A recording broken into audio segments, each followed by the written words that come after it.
I kind of always knew, like, in my head, I'm like, bro, if I keep going and I don't stop, I know I'm going to make it. Geno is a talented music producer, engineer, and songwriter from Alabama. He has made significant contributions to the music industry, working with renowned artists like Lil Baby and NoCap. Like, my goal really, like what I was saying earlier, just making good relationships with people and making good music. How do you navigate the distractions that is women, parties, drugs? How do you not let those things consume you? I mean, y'all were first in the studio together, no success, just y'all. And all y'all had was the music. Did you know internally that this was gonna become this grand thing? No. NoCap, he's definitely a perfectionist. Like, even when it comes to like dressing up, like he gon' sit in the closet for about an hour or so. What's the conversation around Rogerville 2?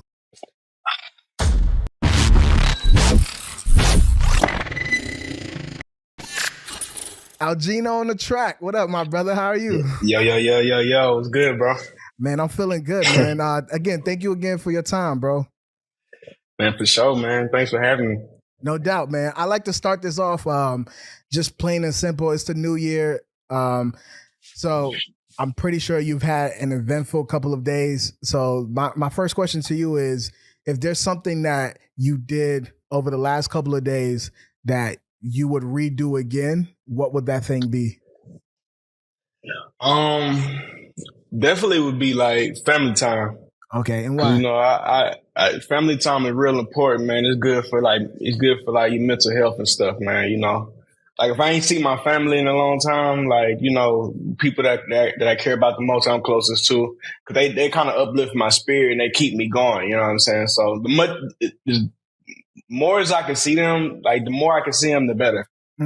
At least try to go see, like, you know, my little girl, like my mom, my sister, you know, people, my homeboys, my brothers.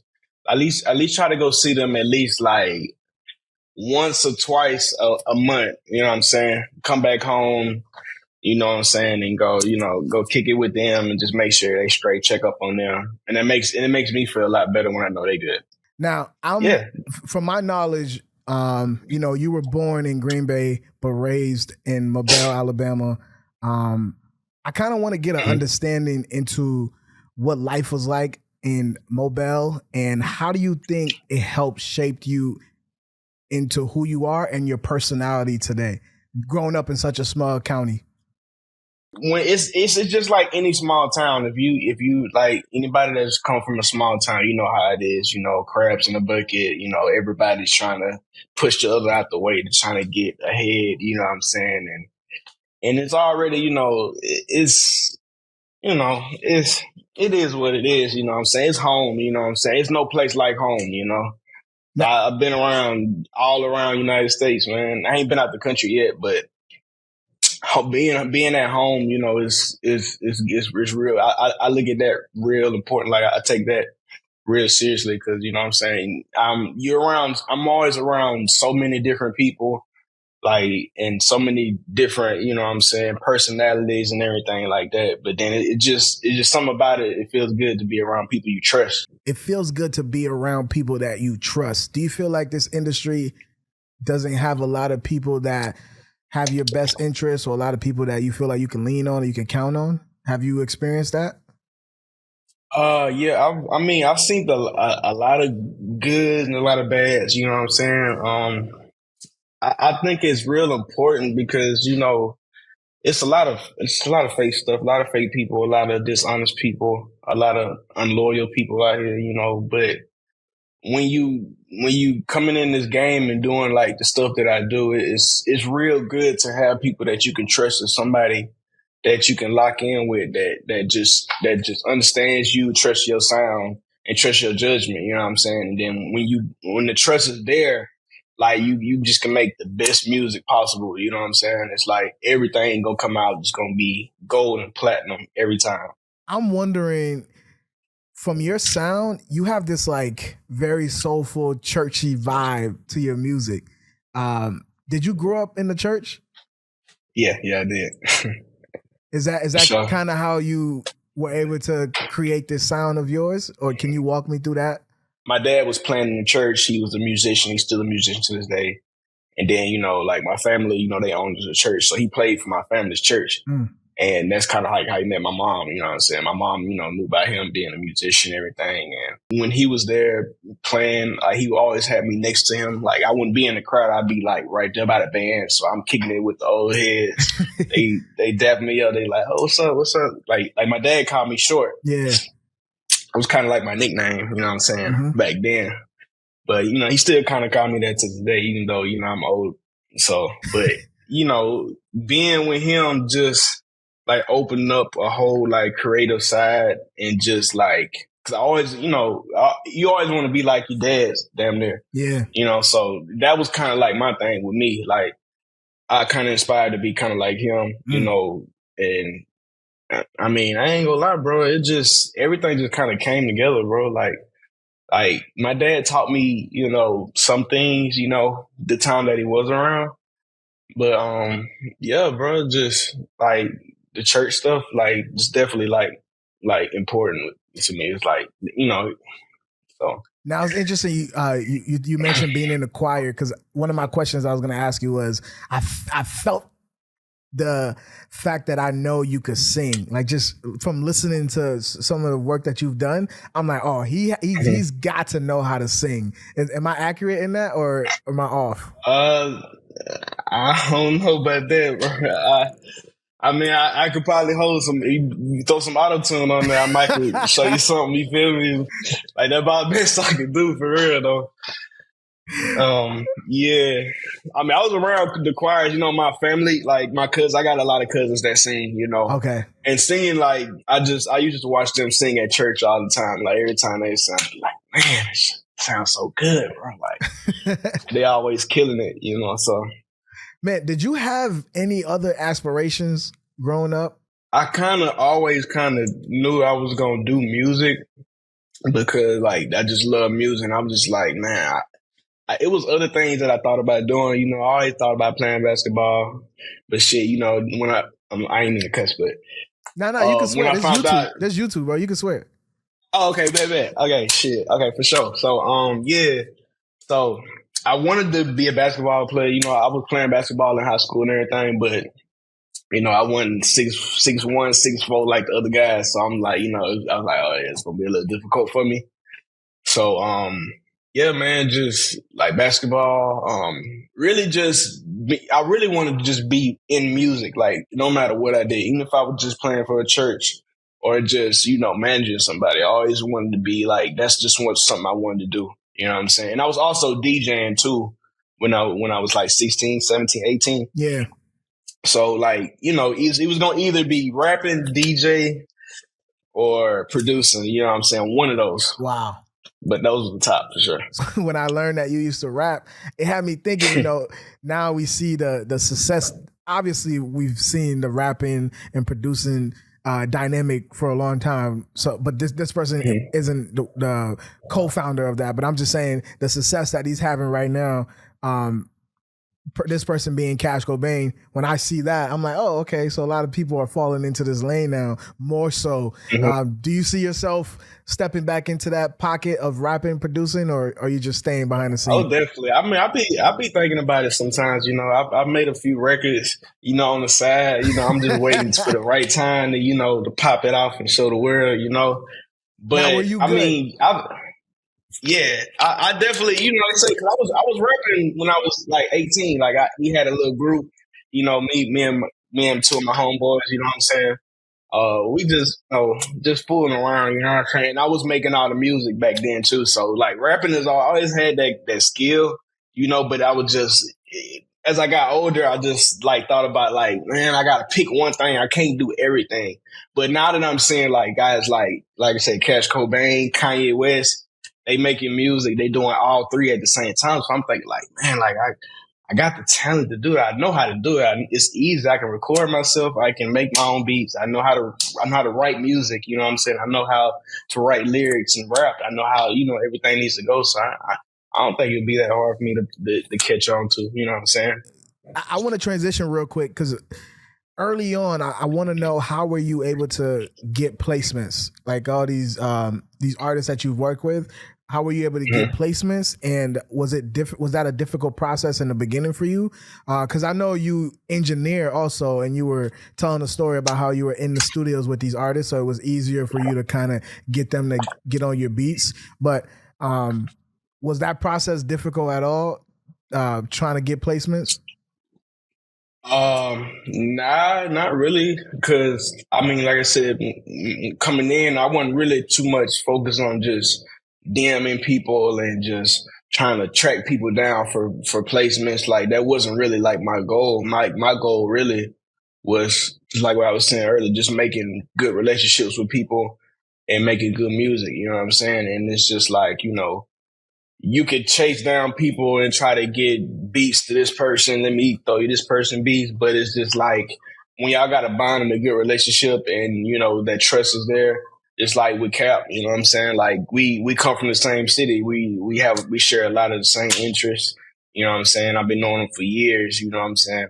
So it's just like us, having a relationship like that, I try to like put that same type of relationship with everybody I work with, you know what I'm saying? Because I think it's a lot smoother.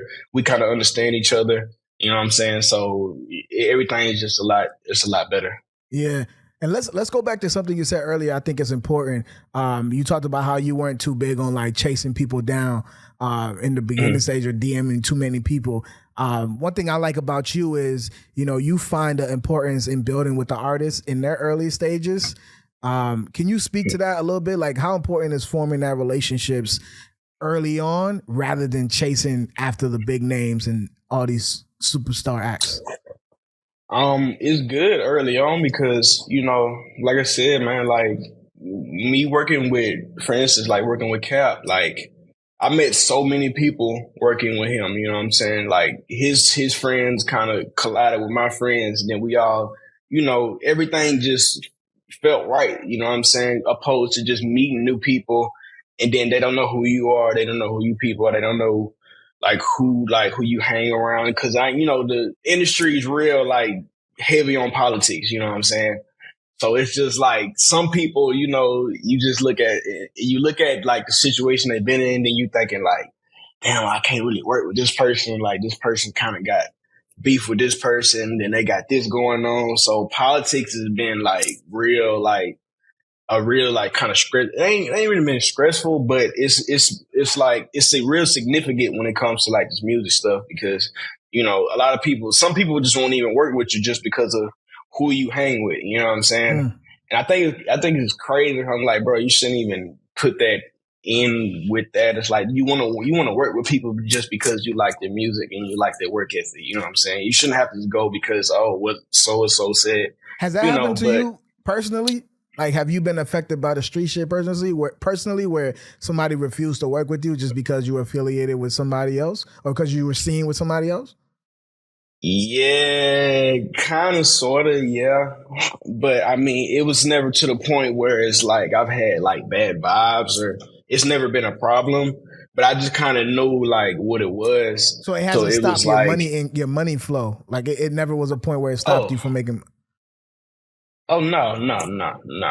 Scott Storch mentioned on the Joe Rogan podcast that his biggest regret is the fact that he allowed pussy and women to consume so much of him. And, so I wanted to ask you, how do you navigate the distractions that is women, parties, drugs? How do you not let those things consume you if they haven't already? I mean, yeah, bro, it's definitely staying focused because I know, like I said, watching Scott Storch, over the years and just seeing how he worked and how he had everything. He's been at the top. He's worked with the top people, Beyonce, you know what I'm saying, for his Dr. Dre, you know what I'm saying, so many people. And then seeing like how like the industry and like that lifestyle kind of affected him and changed him. And then he kind of went back and overcame it and seen where he messed up and just made himself a better person and didn't let that change him. Like I kind of always look at like that philosophy and that structure and I kind of put that towards myself because I'm thinking like, I'm young, you know what I'm saying? Like it's so many people that's just crashed out like in this industry and like they just let this lifestyle take the best of them, you know what I'm saying? And you just got to stay focused all the time. You got to have a clear mind because, like, when you're in a good mood, your mental's right, you got a clear mind. You're going to always make good music. You know what I'm saying? It's just what it is. You know, that's how I've always been. Yeah. You know? The world knows you're the right-hand producer when it comes to Rylo and NoCap. What I want to know, you know, when y'all were first in the studio together, no success, just y'all. And all y'all had was the music. Did you know internally that this was gonna become this grand thing? Did you have a feeling? No, I did not think that was gonna be like how it is like today. Like us having platinum songs, gold songs, man. Like I did not picture this. Even to the day, like we never pictured it like to be like this, you know. Like so, at first, hold on, I to still cut you remember. off real quick. Yeah. So when you got the plaque for no vaccine, did that shock you? Dang, man, it didn't really shock me too much. Cause like I said, that wasn't my first plaque. You know what I'm saying? I've had a couple of gold records before. So it wasn't nothing new, but it was like a eye opener to the point where it's like, okay, like maybe like in my head, like it kind of shocked me to the point where it's like, okay, yeah, maybe what I'm doing is like pretty fire. Maybe this is something big that we're actually doing. We're not just doing something normal. Like me and like NoCap had that talk not too long ago. We were just chilling and we were just thinking about like reminiscing about times and thinking like when we first started, it was like, bro, we just sitting here just doing stuff and people was just messing with it. The city was messing with it. And then it just blew up and became what it was. Everything happened the right way, how it's supposed to, you know? Yeah, it's such a special feeling, man. Like y'all together. And from my understanding, you started working with Cap because Rylo, right? And his older brother, or Cap older brother, I believe. Yeah, you Cap's were working with his older brother first, right? Mm-hmm. Yeah, and then that's how the relationship kind of formed. So even then, like when y'all were in the studio together, you still didn't know like this was something special. You just was like, oh, we're just making great music. Nah, I didn't really think of it like that because, you know, around that time, like I was still just kind of figuring out like what I was gonna do. You know, I had me like a regular job. I was working at the shipyard, you know. It's like a shipyard back in my city where they work on like shrimp boats and all type of stuff like that, factories stuff. So, I mean, I was thinking like, you know, heck, me recording people, like that kind of made me a little more money and that's something more towards what I wanted to do. But just, you know, everything unfolding, when I look back at it, I'm thinking like, okay, yeah, everything happened the way it was supposed to happen. I felt like I don't regret no decision I ever made. You know what I'm saying? I feel like everything just happened organically the way it's supposed to happen. Wow.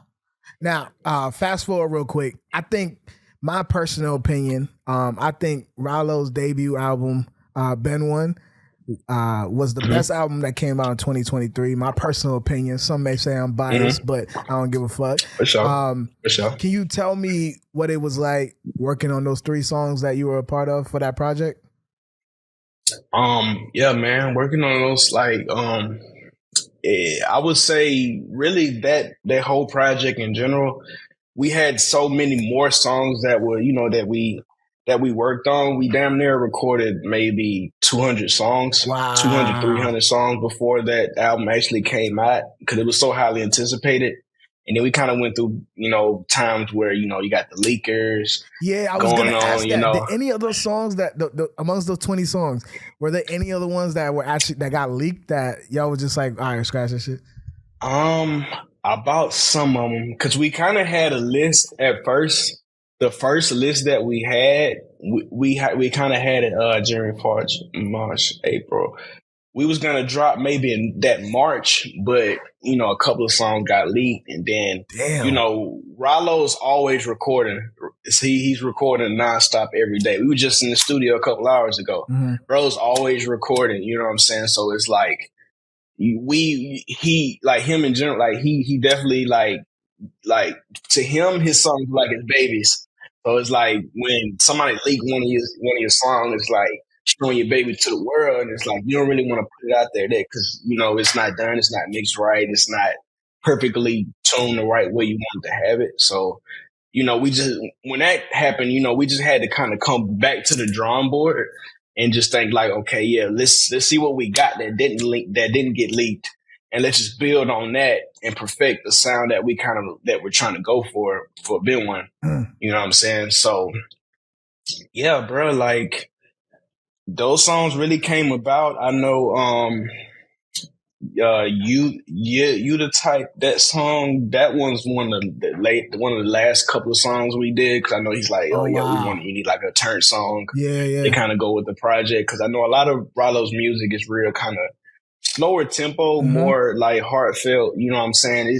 It's kind of hard to play Rylo music at the club, when he's she's speaking real shit, and it's kind of like it don't kind of mesh well with like with like Future and stuff like that.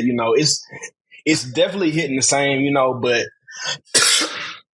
he's got a different type of style of music, you know what I'm saying? And I feel like that just boils down to like where we come from, you know what I'm saying? Like we just like Alabama, like the music scene out there is just crazy, man. It's just like a real good home felt like South Side like type of vibe, Now you said, and I feel like that's You said you was in the studio with him recently. Is he working on new music? Oh yeah, but like I said, he's always working. We record damn near every day. Wow. Yeah. Damn. Now I was actually up there probably like I left probably around 8:00 this morning. I went to the studio at 4 a.m. and I left around 8 or 9. So yeah, had to make it back here.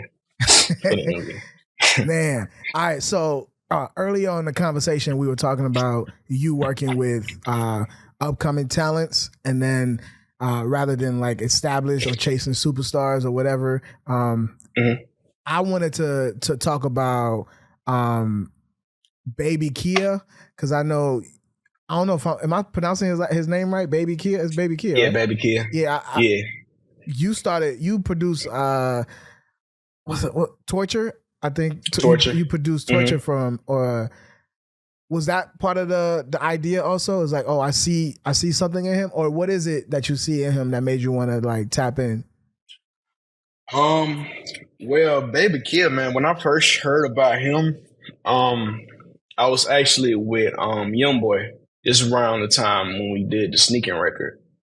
So yeah, like I was with YB. We was kind of working on some records and stuff. And my homeboy Eli from APG, shout out to Eli. You know what I'm saying? He definitely was the one that kind of put me on to bro. And he was just telling me like, hey bro, like Geno, bro, you got to check out Baby Kia, man. This dude's fire. Like he's got the right energy. He's just lit. Like he's going crazy. All his music going crazy. I was like, okay, yeah, man, send me some of his music, So he sent it to me, and I was with YB at the time. Like I said, I know YB knows Eli too. So when I'm talking on the phone with Eli, YB just sitting by the computer. I think he was getting ready to upload a video, like a music video or something to YouTube. And then I was playing some of the music, and he kind of looked back and he was like, hey man, who that is right there? And then he's like, oh yeah. I was like, yeah, man, this Baby Kia, bro. Like I'm looking at his music, like bro's actually fire. You know what I'm saying? Like definitely, like it's like somebody I really want to work with, because I'm thinking like, a lot of the music that I've made in the past has kind of been more like heartfelt, emotional. A lot of people say, pain music, sad music. And I kind of just want to venture off to like different like styles, like especially more turnt stuff.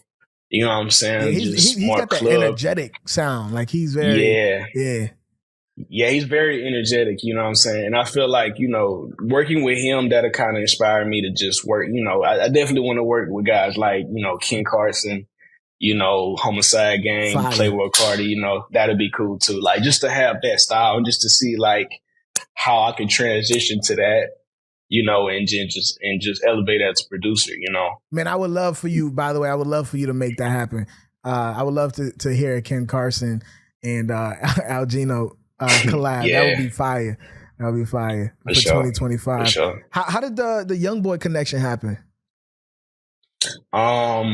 the YoungBoy connection kind of came more like I said with NoCap, man. Like working with him, and you know, back then at the point of time when NoCap was signed to YB, you know what I'm saying, and we all, you know what I'm saying, I kind of linked with him, and then that's just really, he kind of bridged that whole thing together and got me, you know what I'm saying. We ended up connecting, and then just like, I felt like I've always been a YoungBoy fan, you know what I'm saying. Even when I first started, people was telling me about YB, and I was just listening to a lot of his music.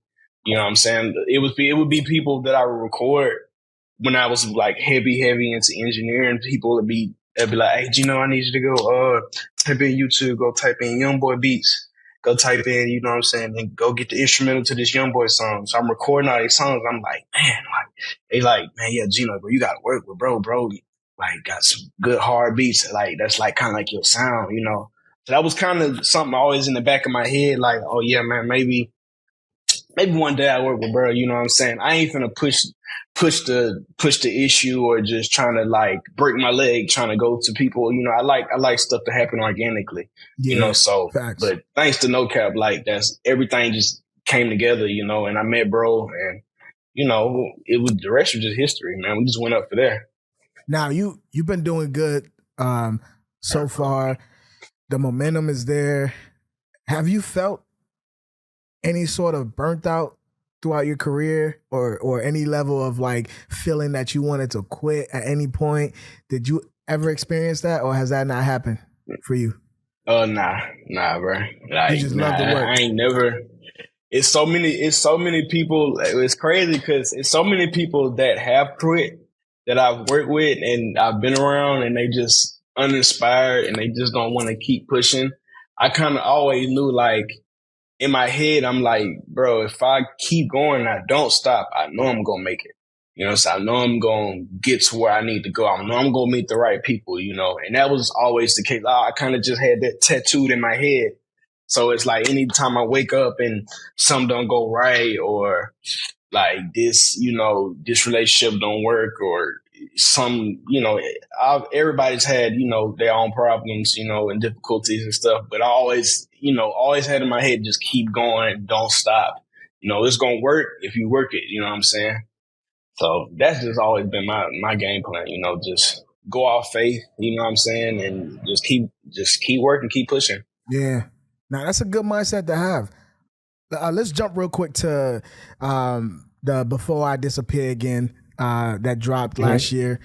I can't believe I'm saying that. Right. The year just that's crazy. The year just ended. Yeah.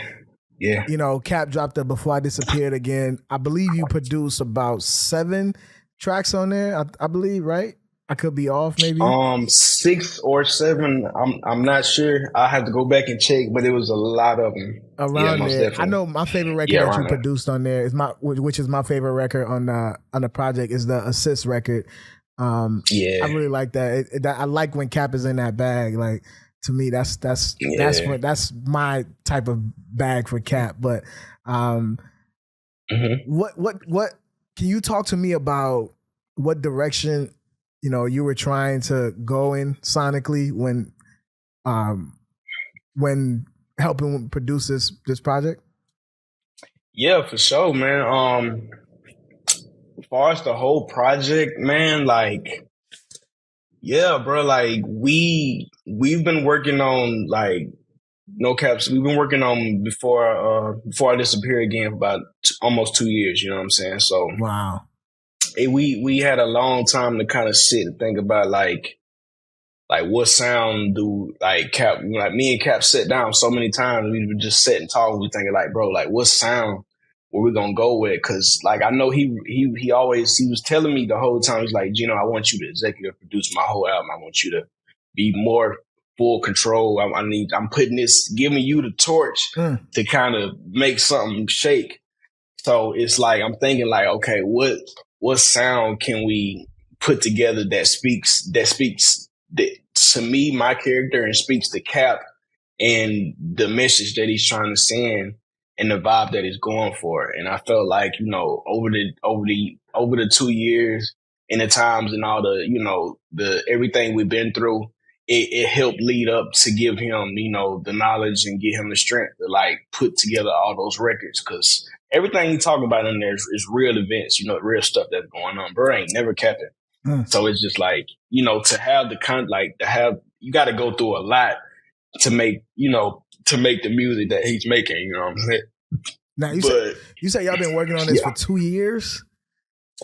Yeah. Why the delays?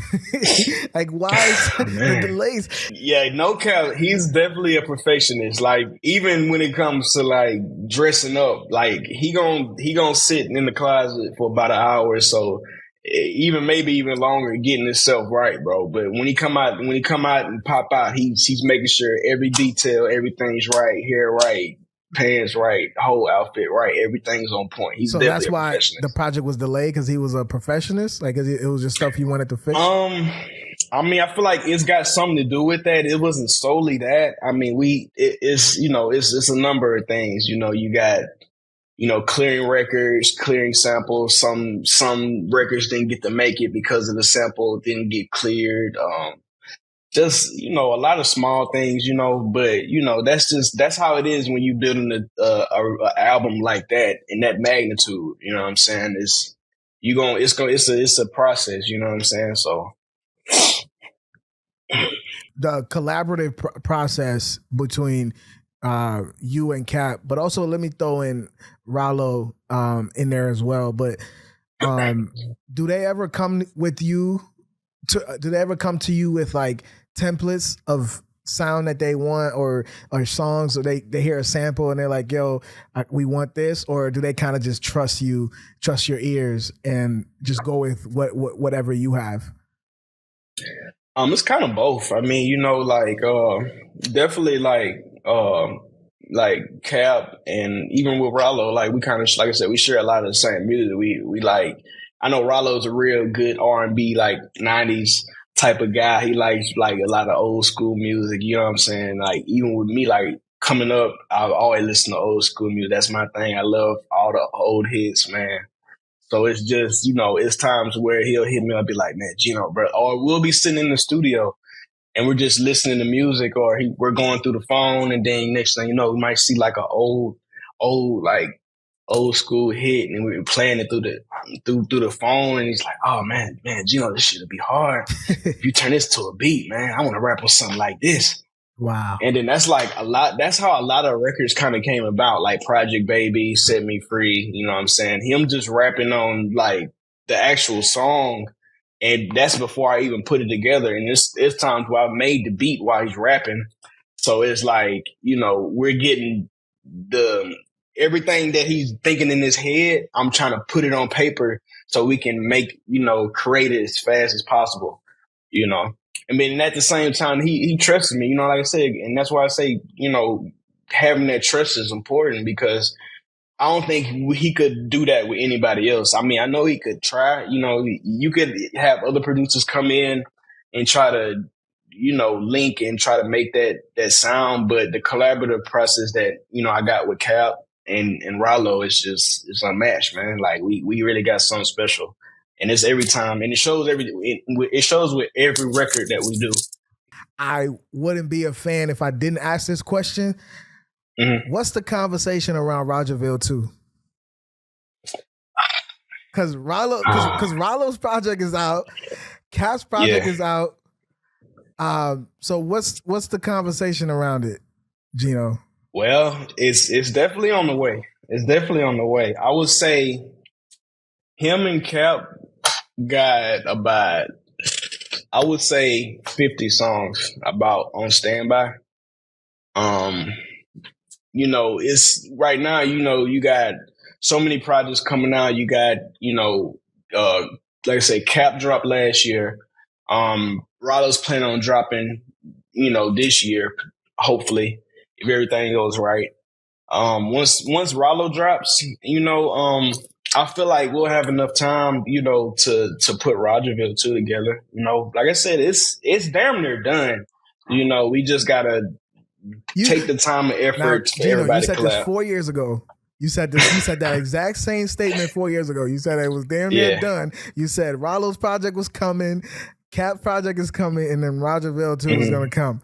It still is not here yet, and I have a feeling I know who's responsible for the delay.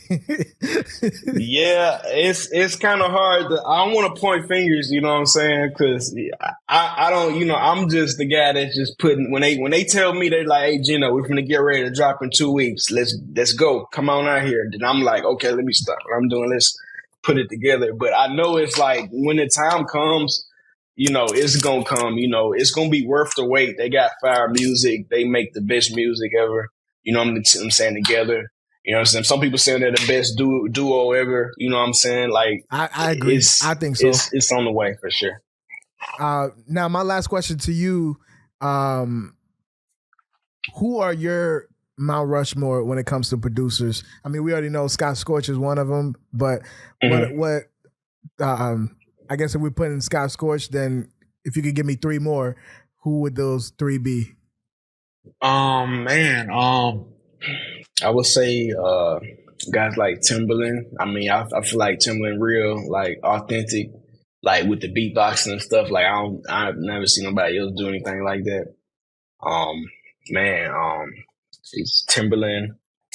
Let's say Shawty Red, from Atlanta, man. Like, man, it's just really like a lot of the old heads, though. I ain't gonna lie. I look up to like a lot of the old heads because they kind of the foundation of like what's going on like now. Everybody kind of got that sound from them. So yeah, definitely like Scott Storch, Timbaland, Shawty Red, Zaytoven, how many died? I think I named like 3 or 4. That was 4. You said Scott Storch, you said Shawty Red, Timbaland, and what's Beethoven? Zaytoven, my fault. That's 4. That's the Mount Rushmore right there. That's not a bad list at all, man. That's a pretty good. You definitely are inspired by the old heads. I can see that. So there's nobody, there's no younger producers from this generation that when you hear something and you're like, oh, I got to go in the studio. Oh yeah, man. I've been keeping an eye on the little YNs. You know what I'm saying? They doing their thing for sure.